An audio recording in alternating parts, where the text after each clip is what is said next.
Mbukeli yaphinde yahlangana ke imhlathi eyazanayo sengifike eqathatha namhlanje kulwesihlanu kithina phela singenatwa ulwesihlanu kanti ke kulaba banotho zimfry today lo mkenenezo kozwayo umbukeli wokuqala kohlelo lwakho oluyintandokazi esesiyathi ibongo sathi ingane abayibabaza ukushesha icathule bathe besakhexiswe lokho yavele yasukuma yagijima igama lami ke nguNoxolo wakwamwala uMantshiko ungaxoshi kuxosha abafokazane intokazi yale olundi le madoda ngaseshamthetho esesifundazwe esidala niyaphila kodwa koma bedlala nakomba ngayiya hayi ngilishayela ngedwa ke uhlelo umbukeli namhlanje ngishintshela mina nje amagiya akekho umadlongothi usatheshelele ake sibheke ke ehamba phambili kuleli hora.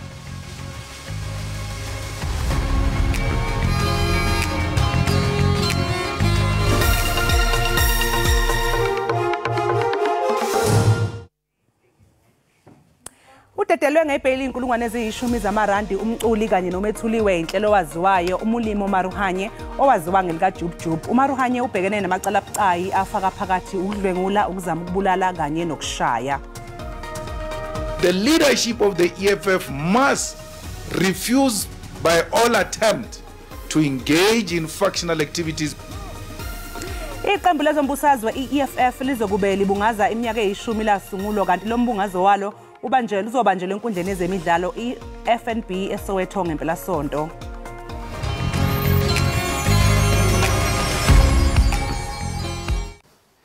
Wababiza bonke uNowa wabakhela inqanawe wathi mvuli yeza ngena nawe. Hi igama lami bethusile wakwamcinga imvumi yegospel. Thank you for watching Ekhaya Jikelele. Ngena nawe.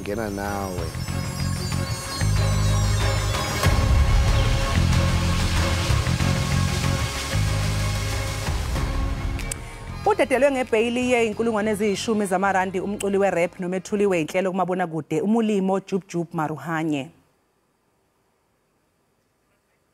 Imbiko ithi uMaruhanye nguyena oyinikele ekamla amaphoyisa eBrixton izolo ngemva kokukhishwa kwencwadi egunyaza ukuboshwa kwakhe ubhekene namacala afaka phakathi elokudlwengula ukuzama ukubulala kanye nokushaya. Amaphoyisa asondelene nalolu daba athi kunosazwayo abathile abavule amacala bevulela uMaruhanye kubikwa ukuthi uthe nje uma eza ukuthi amaphoyisa amfuna wavele wayinikela yena. Umholi we-EFF uJulius Malema uthi iqembu lakhe angeke lihlamuke indawo ebizwa ngeMarikana engaphandle kwaseRustenburg eNorthwest lokho ukusho emcimbini wokugubha iminyaka eyishumi leli qembu lasungulwa. Iqela i-Economic Freedom Fighters lasekwa ngo-2013 libhiyozela kufinca ishumi leminyaka. Imigaqo nkqubo yalo igxile kwiintsika ezisixhenxe kuquka yokufakwa phansi kukarhulumente kwemigodi, imfundo yasimahla, ezempilo, izindlu, ugutyulo nokuthathwa komhlaba ngaphandle kwembuyekezo phakathi kweminye. The Judge President of Western Cape spoke about this land issue way after 2017. Everybody else who wants to fight the regime, the first thing they do, they tell them about the land. Ngoko iqela liqwaqula kumqela eluhambileyo oliboneli kwindawo yesithathu ngobukhulu beParlamente kwiminyaka nje elishumi. Iqela lingamanisa uhlumo lwalo nokusiphula kwalo nengcambu inhlaba zahlukane kulo into elithi iqhoqhe uninzi lwamaqela ezopolitiko. The leadership of the EFF must refuse by all attempt to engage in factional activities because those things will kill the organization. EFF yavuma kambe kuba ibe nazo iziphene phana phaya. The biggest problem of the EFF is its candidates. So it chooses people who are not known for community work. Kusenjalo eliqela lithintele amalungu akubuhawu bamakhulu amahlanu ukubazimase umsitho omkhulu weqela wokufinca iminyaka elishumi kumapala eFNB ngomgqibelo. Phakathi kwawo ngamalungu eParlamente uVusi Khoza noPhiwa bamadokwe nabaphanzileyo kuquzelela izithuthi zokusa abaxhasi kumbhiyozo weqela. Enkantolo ephakeme ehleli ePitoli kuvele ukuthi kwaba khona ukuxhumana phakathi kukaKheli Khumalo noFisokuhle Ntuli ongumsulwa wesihlanu ecaleni lokubulawa kukaSenzo Meyiwa. uColonel Lambert Stein utshele inkantolo ukuthi uNtuli washayela kabili inombolo ebhaliswe ngegama likaKheli mhla 2 kuNcwaba ka2014 namhla 15 kuMfumfu ngonyaka ofanayo. uStein uphinde wadalula nokuthi ke kunemniningwane eyasulwa kumakhalekhukhwini kaKheli emva kwamahora ambalwa kubulawe uMeyiwa ngo2014. Kuvele inkcukacha ezothusayo nezibonisa unxibelelwano olwalukho phakathi komtyhola wesihlanu kwelityala uFisokuhle Ntuli kunye noKheli Khumalo. Omnye umnxeba wangena ngenyanga ekwadutyulwa ngayo okaMeyiwa.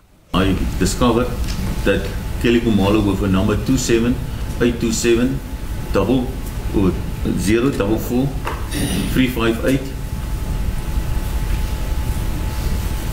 receive a call from Ntuli Nkani with the number 27733 059202.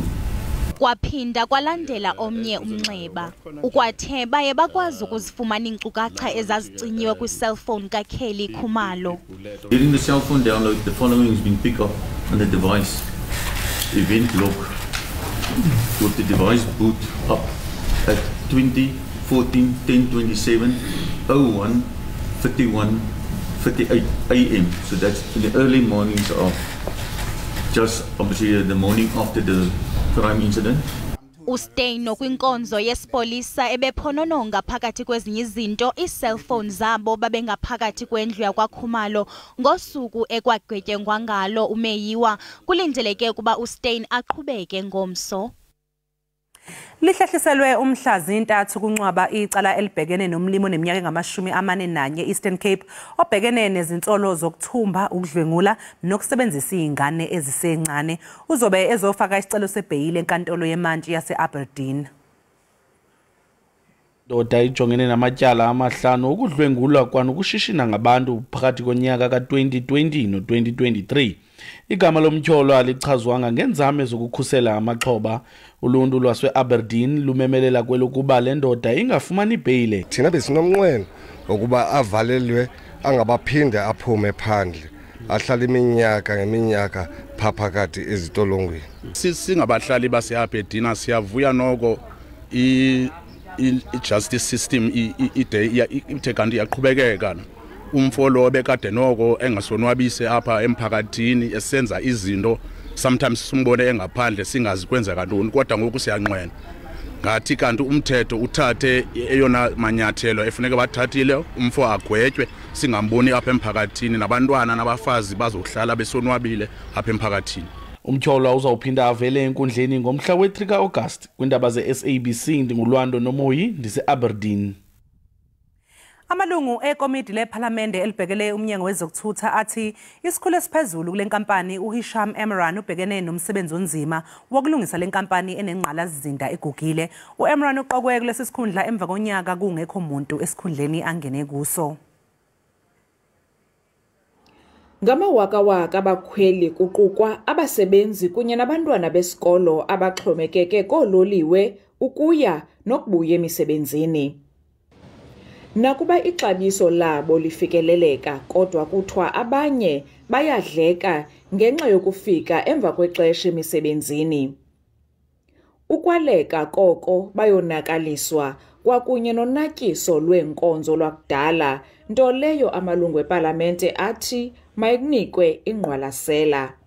The modernization project, which should include replacing of the rail that had been vandalized, signaling equipment, even the signaling equipment should be updated so that it moves with the time in terms of the technology, and the actual rolling stock must continue. Umfela ndawonye wabasebenzi iKhosato uthi oololiwe bangumongo woqoqosho kwaye kule meko imbi bakuyo fanele balungiswe. We need to secure all the railway lines, deal with the issue of the cable theft. We need to secure locomotives. We can't have over 100 locomotives being destroyed through vandalism and arson, yet little is done to find the perpetrators. iKhosato ithi abasebenzi abanakukwazi ukubona inkonzo yololiwe isifa ngexesha kanye imeko yoqoqosho ingentle. Dingulama Matya wendaba ze-SABC eParlamente eKapa. Ongoti bezemvelo namanje basazama ukuhlonza imbangela yokufa kwenqwaba yeinhlanzi edanyini eliseMahikeng esifundazweni iNorthwest. Umbhodamo wezendalo amawaka enhlanzi afileyo etyekezwa lidama.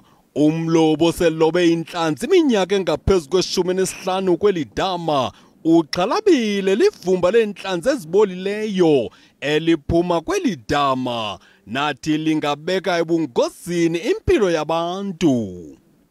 Mogopolo ka o leno se ne le gore tsone go gore tse di tlhagang kono go ha disule. I believe that these fishes died somewhere, and as they are now on the banks of the river, we need to clean up the place so that this must not affect the community with the stench. Kuza kuqhutywa uphando olunzulu lisebe lezamanzi nogutyulo ukufumanisa oyena nobangela ukufa kwezinhlanzi. We are aware of certain foreign discharges into the neighboring streams and dams from various players, and I'm sure the department is aware and acting on that. Kusenjalo isebe lezokusingqongileyo libongoze uluntu ukuba lungazitye ezinhlanzi zifileyo.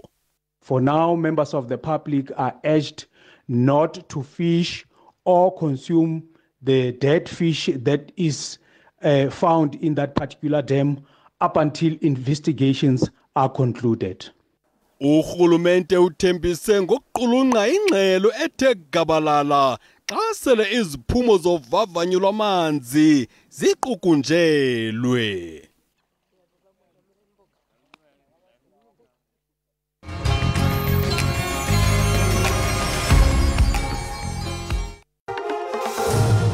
Izinhlaka ezihlela umqhudelwano wendebe yomhlaba webhola lomnqakiswano ozobanjelwa eKapa zithi konke sekumi ngomumo ukusingatha lo mqhudelwano ngempumelelo. Lo mqhudelwano ke mbukelo uyaqala phela namhlanje kanti ke uzodonsa kuze kube umhlazi isithupha kuNcwaba.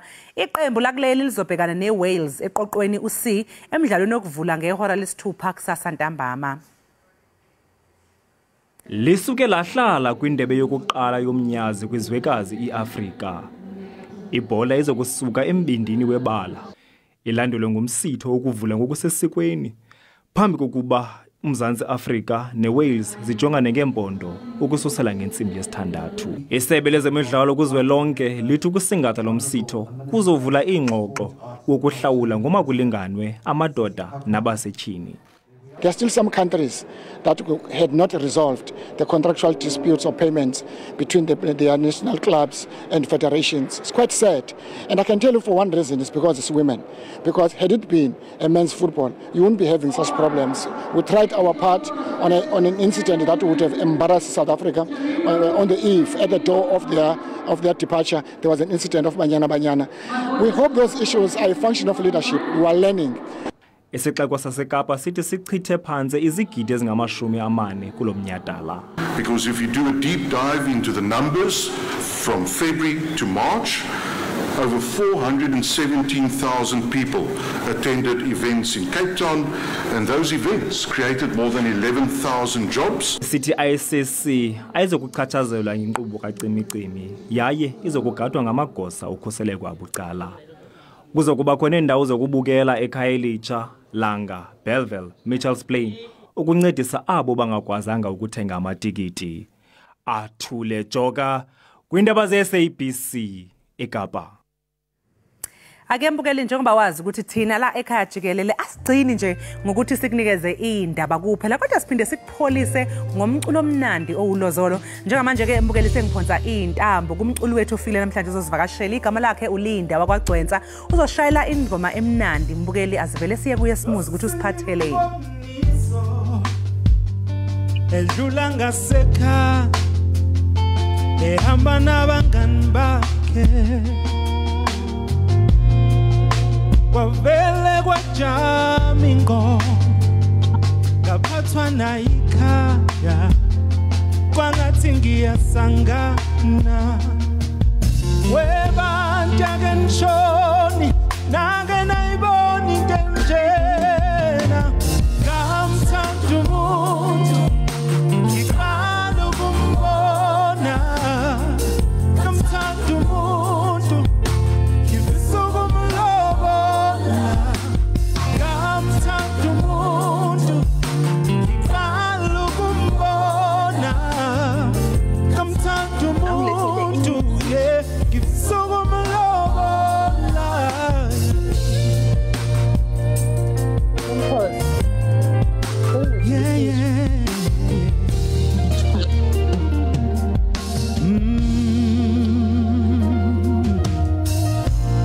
webantu abadala ake ningixoxele yake yakhona into enjene mandu. Yeah, oh, lo sisi angimazi ngishikama kodwa enhlizweni usegcwele webantu mtsheleni yake yakhona into enjena ngamthanda umuntu ngiqala ukumbona ngamthanda umuntu ye ngifisa ukumlobola ngamthanda umuntu ngiqala ukumbona ngamthanda umuntu ye ngifisa ukumlobola ngamthanda umuntu ngiqala ukumbona ngamthanda umuntu ye ngifisa ukumlobola ngamthanda umuntu ngiqala ukumbona ngamthanda umuntu ye ngifisa ukumlobola ngiyamthanda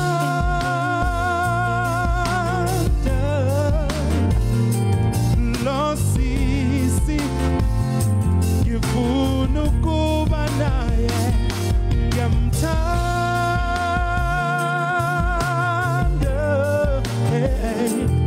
lo sisi ngifuna ukuba naye oh ngamthanda umuntu ngiqala ukumbona ngamthanda umuntu we ngifisa ukumlobola ngamthanda umuntu.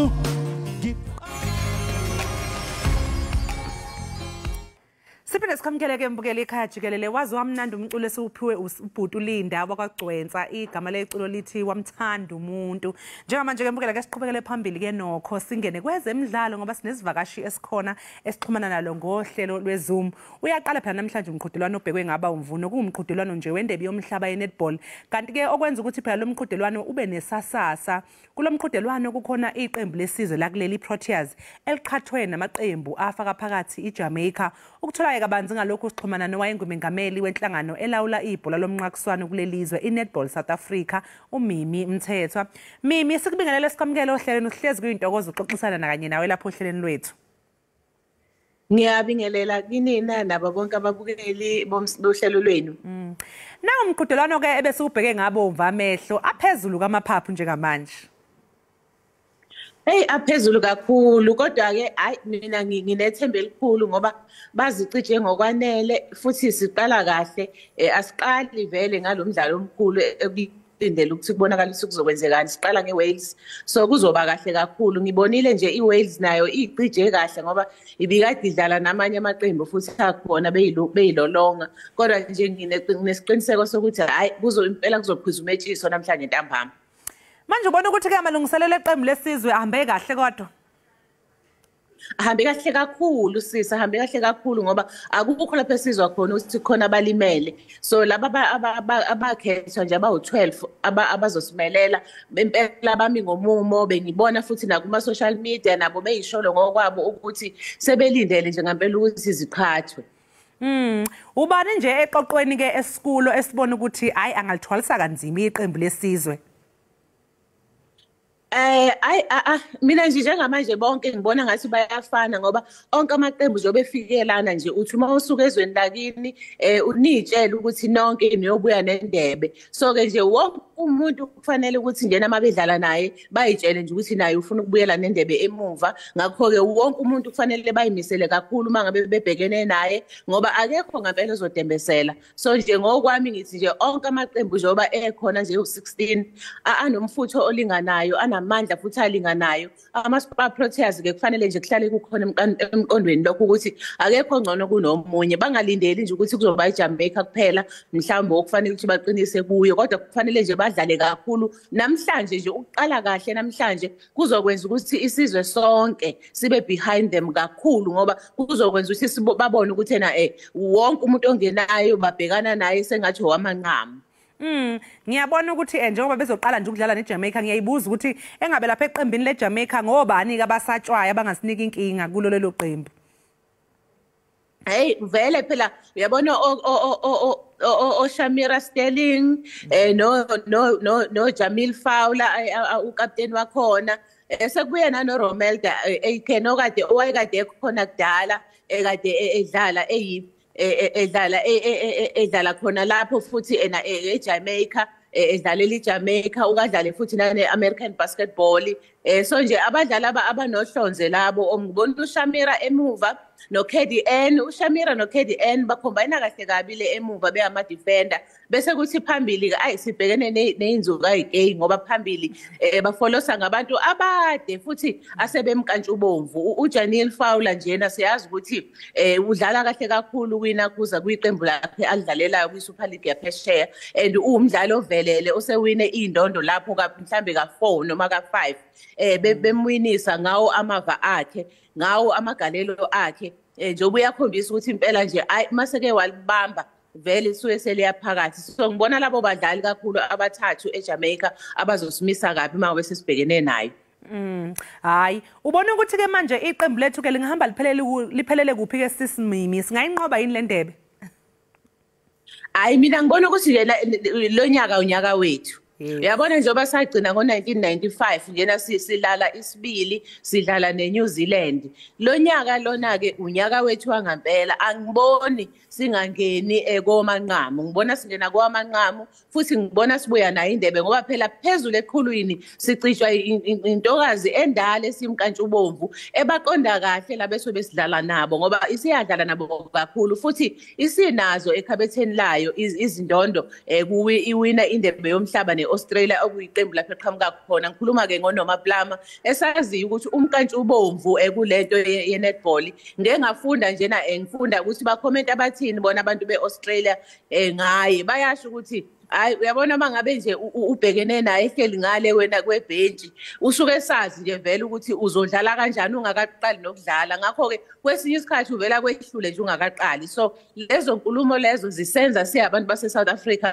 sijabule kakhulu ukuthi Netball South Africa isitholele uNoma Plama naye uNicole Pusak asimbukeli ke phansi futhi noDumsani Chauke usefundile manje uassistant coach wethu ngokuzalwa ngokudabuka la eSouth Africa usefundile ukuthi ngempela imidlalo enjena kufanele umuntu acije kanjani ama players so nje this year ngiyabona impela ukuthi kwi podium bawobe bekhona ama Super Proteas.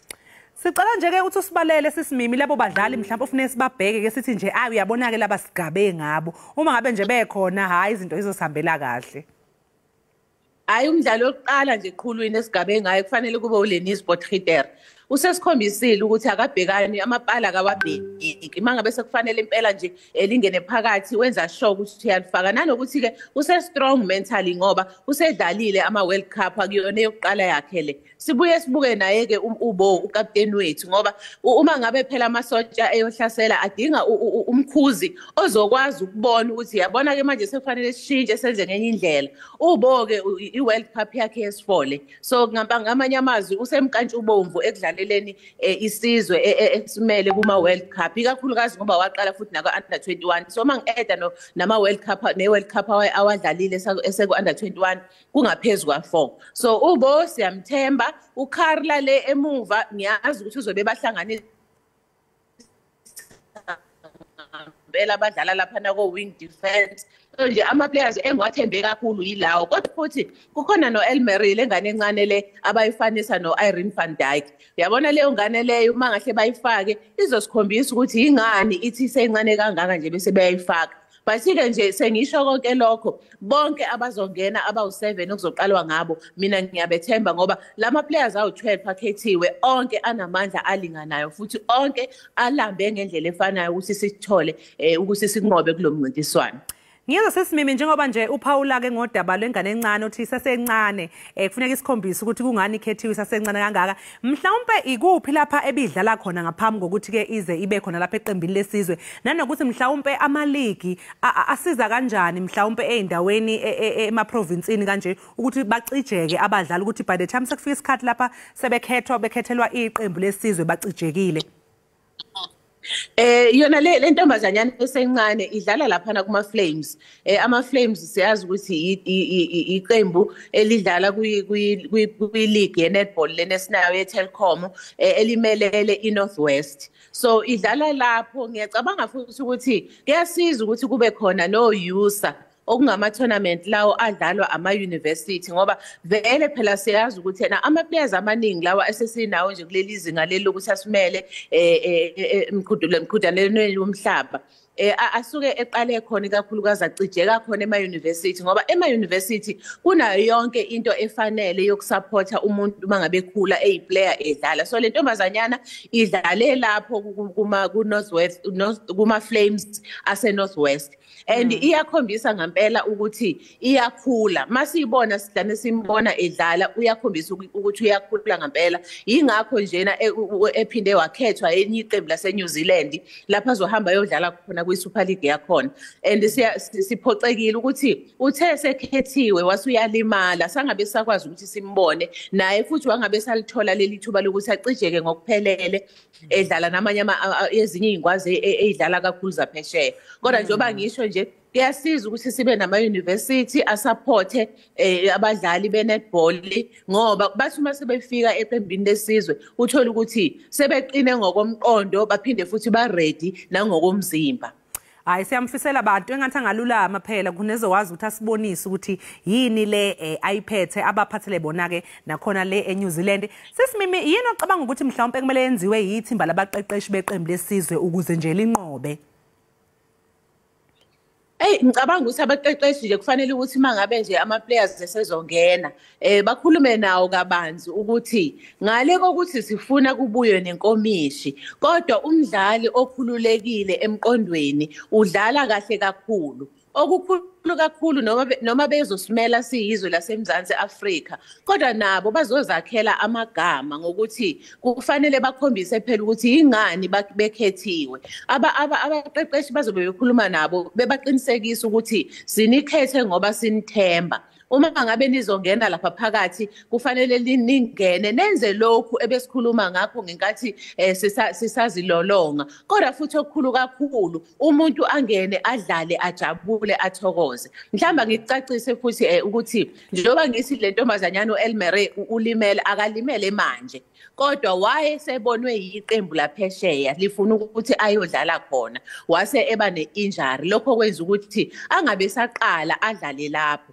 Kodwa njengamanje nje umqemane ingakho ekhethiwe eseqenjini ngoba phela nanso enye into eyiqikelelwe mangabe sekukhethwa aba-12 bokugcina bazosimela ukuthi kungabi bikho noyedwa nje one injury noma ngabe incane kangakanani. So ke ngiyacabanga ukuthi nje abalaleli bangadideki ukuthi ngichaza ukuthi ukudlala kahle kwakhe kubonakalise ukuthi unamagalelo ngalendlela ukuthi waze waqokwa yiqembu elithile angakwazanga ukuthi alidlalele unyaka wonke lo ngoba esalungisa le injury.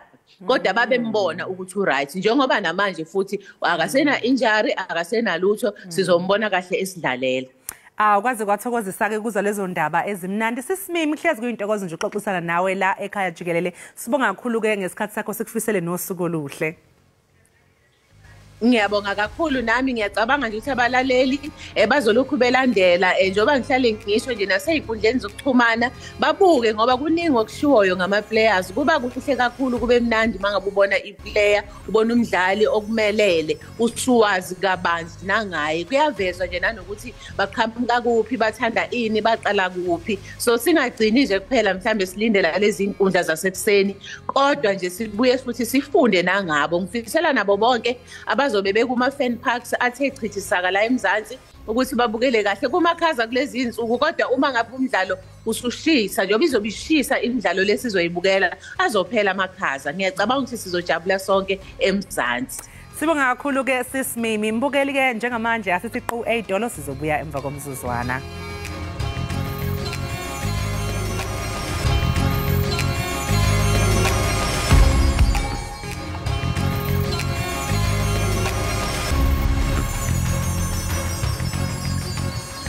Siphinde sikwamukele mbukele Ekhaya Jikelele. Uphiko lomakadebona lwe-ANC i-Veterans League luthi konke sekumi ngomumo ingqungqutheleni yayo kazwelonke ezobanjwa ngempela sonto eBoksburg.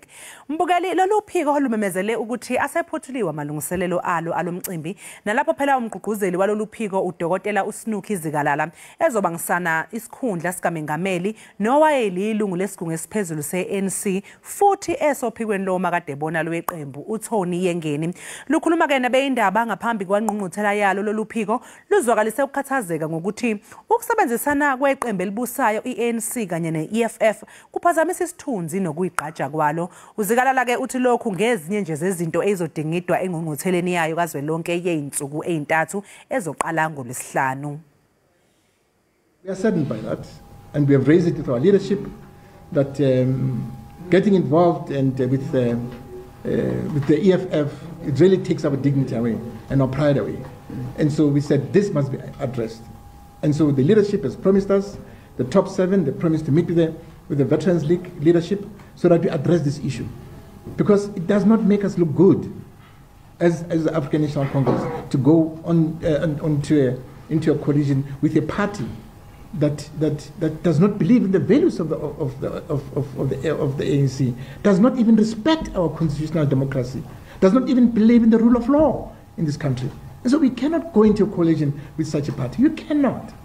And so that is why we are saying that that's why we're here as veterans, to make sure that wrong things that are happening within the African National Congress must be corrected. Ake mbukeli lolo bekuludaba olumayelana na noma kadebona be-ANC abathi bona babona ukuthi manje ukuhlangana noma ukusebenzisana ekubuseni phakathi kwe-ANC kanye ne-EFF impela kusemqondo omuhle ngoba phela cha lokho sekuthatha nje isithunzi sabo futhi nokuyigqaja ke abanakho bona njengamalungu e-ANC. Mbukeli kusekuningi ke mbukeli sakuphathele khona ke lapha Ekhaya Jikelele mangabe sibuya ezitolo sibesixoxisana kanye nodokotela uNtsikelelo breakfast sixoxisana mayelana nodaba lwe-EFF. Khumbula phela mbukeli ukuthi i-EFF ibigubha nje ke iminyaka eyi10 yasungulwa kanti isakhona futhi neminye imbuthano lapha e-stadium lapho kuzobe bebuthene khona bebungaza ke u10 years wabo bekhona njengeqembu i-EFF. Okwamanje kasinje equnga sayidolo kodwa sizobuya emva kwekhefu.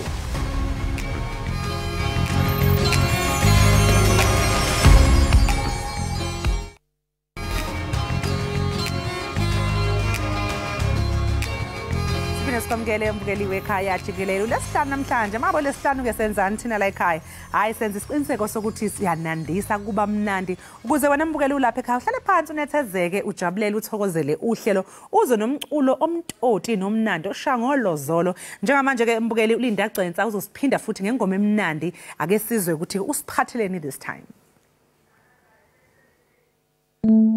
Zokuthanda noma bonke bengakuthandi ngizokushada noma bethi khanda lithathi yabazi uyenzani inhliziyo yami oh zokunaka noma bethi anginamali ngizoyiphanda noma bethi anginakariabas uyenzani inhliziyo yami oh ukuthi ngiyathanda iyo lento dinabaningi bayafisa nabo kodwa kulungi. That's why we're no more ngazi ukuthungo wami iyo lento dinabaningi bayafisa nabo kodwa kulungi. That's why we're no more ngazi.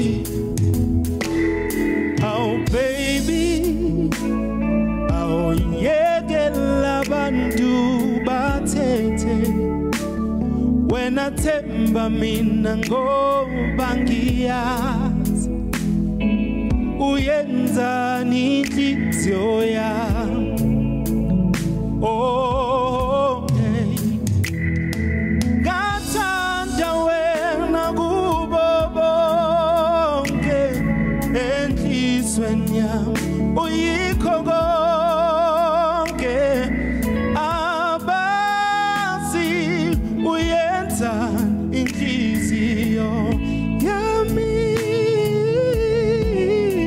ukuthi ngiyathanda iyo lente dina baningi bayafisa nabo kodwa kulungi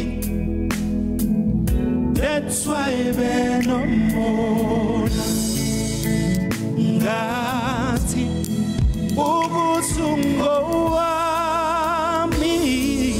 iyo lente dina baningi bayafisa nabo kodwa kulungi that's why benomona ngathi ukuthi ngiyathanda iyo lente dina baningi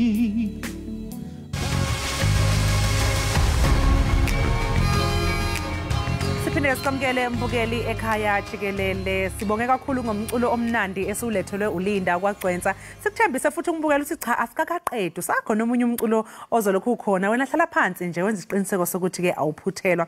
Kanti mangabe siqhubekela phambili nohlelo lwethu umbukeli, izolo bekungusuku olukhulu lokuzalwa kwengonyama yesizwe samaZulu Goodwill Zwelithini kaBhekuzulu. Kanti ke njengamanje sixoxisana nenkakha kaSomlando nosebhale incwadi eziningi ngaye uMdlokombane ubaba uJabulani Maphalala. Babo Maphalala, sikubingelele sikwamkele ohlelweni usiyathobeka kakhulu sibonge ukuthi unathi namhlanje. Ngiyathokoza Nkosazana, ngiyabingelela nakubalaleli bokhozi. Yebo, hayi ababukeli baba bekhaya Jikelele. Sikwamabona kude namhlanje, sikwamabona kude. Hayi ke ngipaphalazile. Yebo baba, ayikho inkinga siyakuxolela. Baba Maphalala, abantu banokuphambanisa izinsuku zokuzala kwesilo esebuza. Ngabe kwenziwa yini lokho? Hayi ukuphindele emuva bekusuke kudide umlando. Uma sesiphindele emuva sosuka manje siye kuBhekuzulu, sisuke siye kuSolomon, sisuke indlela eqinisweni ifanele iye phambili. Hayi ukuhlehlela emuva nezinto ekufanele sizenze kunokuphindela emuva. Yebo baba Maphalala, kodwa nje phela njoba ke izolo besibungaza lolo suku sikhumbula ukuthi wakwazala phela uMdlokombane owayisilo sethu esasisithanda kakhulu. Ingabe nje ungamchaza uthini ke uMdlokombane wayewumuntu onjani kwabangamazi njengoba wena baba ubumazi? Kunjalo Nkosazana, siye sibheke ukuthi wawenzelani amaZulu ngesikhathi ebusa. Unezinto ke nje ezimbili ufanele singakhohlwa. Ukuvusa umkhosi woselo. Wawuvusa umkhosi woselo, okwesibili wasevusa nalomkhosi womhlanga. Yilezo izinto okufanele singazikhohlwa ezinamagalelo engonyama uZwelithini Mbonguzozwa. Kodwa bekulowo mhlanga wayesizana nokaSobhuza, inkosikazi awakhangela amantengane. Kodwa ke yiloko okuyizinto nqanyi azenza noma umuntu ekuphi ngeke iphikiswe lezo zinto ezimbili azenza. Yebo baba Maphalala, kunengxushunxushu ke njengamanje kwaZulu. Ucabanga ukuthi ngabe yiliphi iqhaza abebengalibamba uMdlokombane kulokhu? Hayi uMdlokombane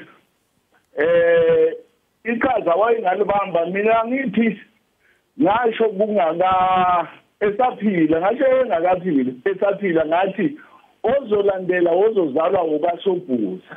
Baya kuye bathi nangu Maphalala uthi manje uzolandela yilo. wathi uMdlombane niyekeni uMaphalana ukhuluma into ayaziyo azange ngenza lutho ubhuduzelwa ngemuva ngoba ngangisho nangempela into engiyaziyo yena kuloku ubengeke abambe lutho ngoba phela ngesikhathi sakhe kwakuhleleke kahle manje sivelelwe inkinga yokuthi kube nabantu abalambele ubungonyama baba baningi abalambele ubungonyama ngaze kwenzekeke emlandweni wakwaZulu ukuthi abantwana basedlunkulu baqhamuke babe baningi nabo bathi bafuna ukuba zingonyama yize kuyinto esobala ukuthi lo olotsholwe isizwe inkosikazi uyena ozozala ingonyama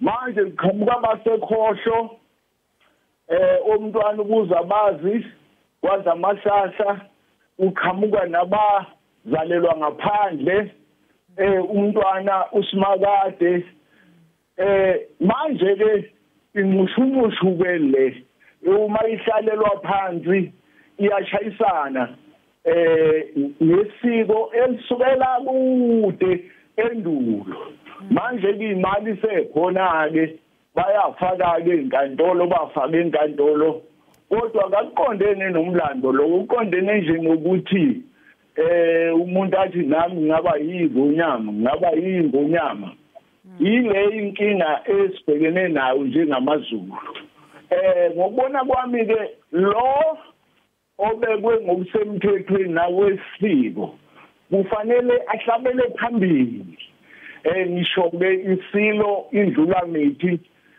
isilo uMisuzu kaZwelithini yiloyo ke okhona kodwa manje simangalisa ukuthi laba abanye nabo abahalela ukuba zingonyama bayoma mali kuphi la asazi ke kuyinkinga nje leyo ngoba phela ngokwesiko abakwazi ukuba zingonyama.